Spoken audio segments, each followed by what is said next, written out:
Desingan peluru membelah malam saat suara tembakan terdengar di desa perbatasan.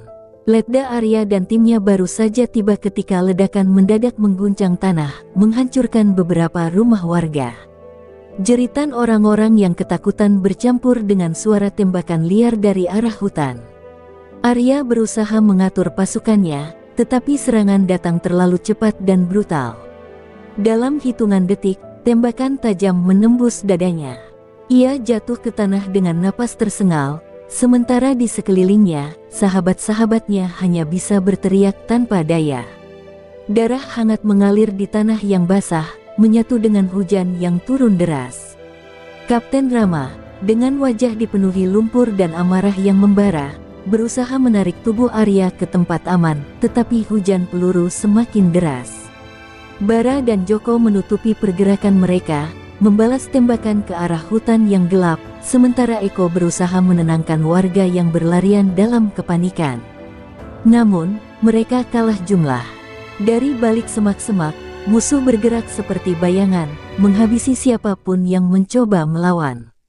Dalam kepungan yang semakin menekan, Rama sadar bahwa mereka harus mundur atau semuanya akan berakhir di sini. Dengan berat hati, mereka meninggalkan tubuh Arya yang tak lagi bernyawa, meninggalkannya di tengah medan perang yang ia coba lindungi. Saat fajar merekah, desa itu telah menjadi kuburan. Asap masih mengepul dari rumah-rumah yang terbakar, dan aroma kematian memenuhi udara. Rama berdiri di tepi sungai, tatapannya kosong, pikirannya berkecamuk antara kesedihan dan amarah yang membara. Bara memukul pohon dengan tinjunya, menahan teriakan yang ingin ia luapkan. Mereka harus membayar untuk ini, bisik Joko dengan suara bergetar. Eko menunduk, menggenggam tanah dengan tangan gemetar. Mereka tahu, apapun yang baru saja terjadi bukanlah sekadar serangan biasa. Ini adalah awal dari sesuatu yang lebih besar, dan mereka tak bisa hanya berdiam diri. Di dalam hati mereka, satu tekad mulai terbentuk, mereka akan membalas. Tidak peduli berapa harga yang harus dibayar. Malam telah turun saat Rama duduk di dalam tenda kecil yang tersembunyi di hutan perbatasan. Cahaya redup dari lampu senter menerangi peta yang terbuka di hadapannya. Bara, Joko, dan Eko duduk di sekelilingnya, wajah mereka tegang. "Kita tidak bisa menunggu perintah dari atas," kata Rama dengan suara rendah tapi penuh ketegasan. Mereka akan mengubur ini sebagai insiden biasa. Tidak ada yang akan peduli dengan kematian Arya dan warga desa. Bara mengepalkan tinjunya, matanya merah karena amarah yang masih membara. "Kalau begitu, kita harus bergerak sendiri." Joko dan Eko saling bertukar pandang, lalu mengangguk. Malam itu, keputusan dibuat, mereka akan melancarkan misi rahasia tanpa izin. Persiapan dilakukan dengan cepat namun teliti. Mereka hanya membawa perlengkapan yang bisa dibawa tanpa menarik perhatian, senjata ringan, pisau tempur, alat komunikasi, dan sedikit makanan. Dengan pengalaman bertahun-tahun di medan perang, mereka tahu bahwa keahlian bertahan dan strategi adalah senjata utama mereka. Tidak ada dukungan udara, tidak ada cadangan. Ini adalah operasi bunuh diri, tapi mereka tidak peduli. Di dalam hati mereka, hanya ada satu tujuan, membalaskan dendam Arya dan mengungkap kebenaran di balik serangan ke desa. "Kita tidak bisa gagal," bisik Rama sebelum mereka berangkat. "Karena kalau kita gagal, tidak akan ada yang tahu apa yang sebenarnya terjadi." Dengan langkah senyap, mereka mulai menyusup ke wilayah musuh, melewati jalur yang jarang dilalui patroli. Hutan yang gelap menjadi sekutu mereka, menyembunyikan gerakan dalam bayangan. Jantung mereka berdebar cepat, bukan karena takut, tetapi karena mereka tahu ini bukan sekadar misi biasa. Ini adalah pertempuran pribadi. Setiap suara ranting yang patah, setiap hembusan angin, bisa menjadi pertanda bahaya. Tapi mereka terus maju, dengan tekad yang lebih kuat dari sebelumnya. Malam ini, perang mereka dimulai.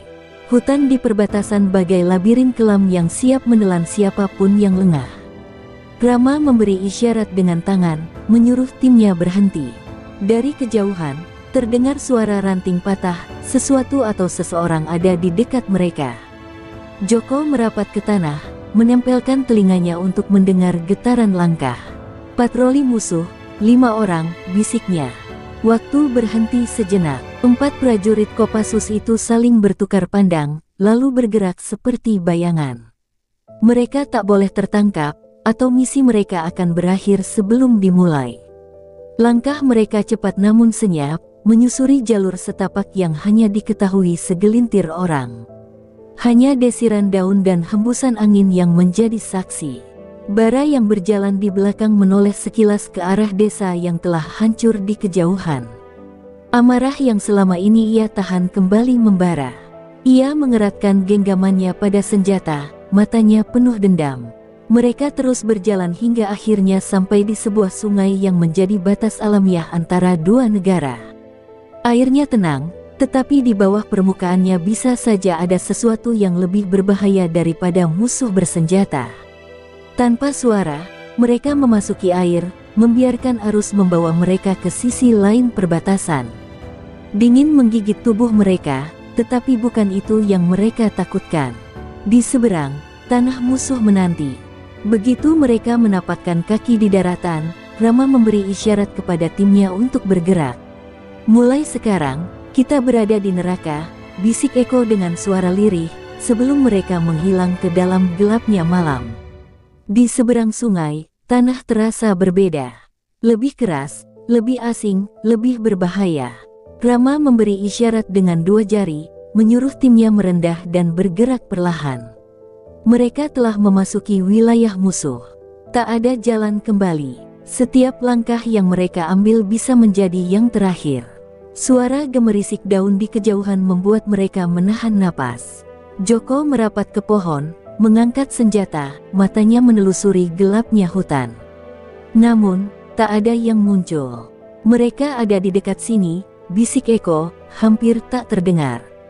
Beberapa ratus meter di depan, berdiri sebuah bangunan tua dengan dinding beton yang tertutup lumut. Itu adalah pos penjagaan pertama sebelum mereka mencapai markas utama. 2 tentara berjaga di depan pintu, sesekali berbincang dalam bahasa yang mereka pahami. Bara merayap ke sisi lain, mengambil posisi tembak. Joko sudah menyiapkan pisau tempurnya. Rama memberi hitungan dengan jarinya. 3, 2, 1. Dalam sekejap, 2 musuh itu tumbang tanpa sempat berteriak. Mereka bergerak cepat, menyeret tubuh-tubuh itu ke dalam bayangan, memastikan tak ada yang melihat. Begitu masuk ke dalam pos penjagaan, hawa dingin langsung menyergap mereka. Bau asap rokok dan besi tua memenuhi udara. Di meja kayu dekat radio komunikasi, ada tumpukan dokumen dan peta berisi rencana pergerakan musuh. Mata Rama membulat saat membacanya.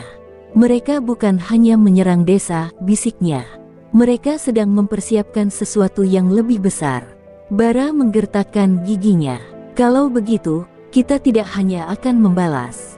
Kita akan menghancurkan mereka sebelum mereka bertindak." Suasana semakin tegang. Mereka tahu, ini bukan lagi sekadar misi pribadi. Ini adalah perang yang harus dimenangkan. Alarm bahaya belum berbunyi. Keempat prajurit Kopassus itu bergerak cepat di dalam pos penjagaan, memastikan tak ada saksi yang bisa melaporkan penyusupan mereka. Joko berjongkok di dekat meja, membuka lembaran peta yang dipenuhi tanda merah. "Ini bukan sekadar pos kecil," gumamnya. "Mereka sedang membangun basis operasi besar." Bara mengepalkan tinjunya, darahnya mendidih. Rencana ini harus dihentikan sekarang juga. Tetapi sebelum mereka bisa bergerak lebih jauh, langkah kaki terdengar dari lorong. Tanpa perlu aba-aba, mereka langsung bersiaga.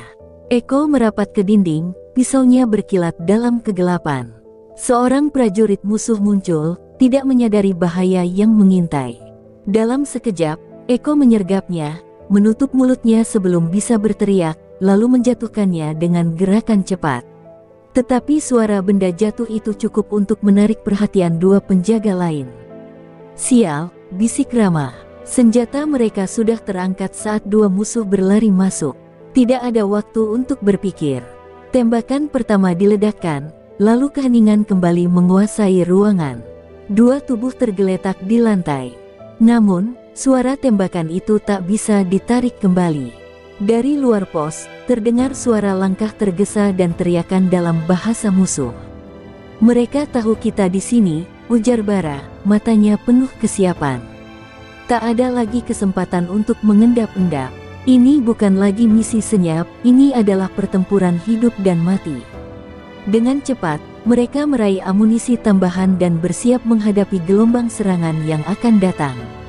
Malam ini, neraka terbuka, dan mereka harus bertahan.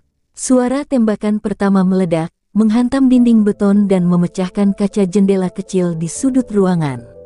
Rama berteriak, "Cari perlindungan!"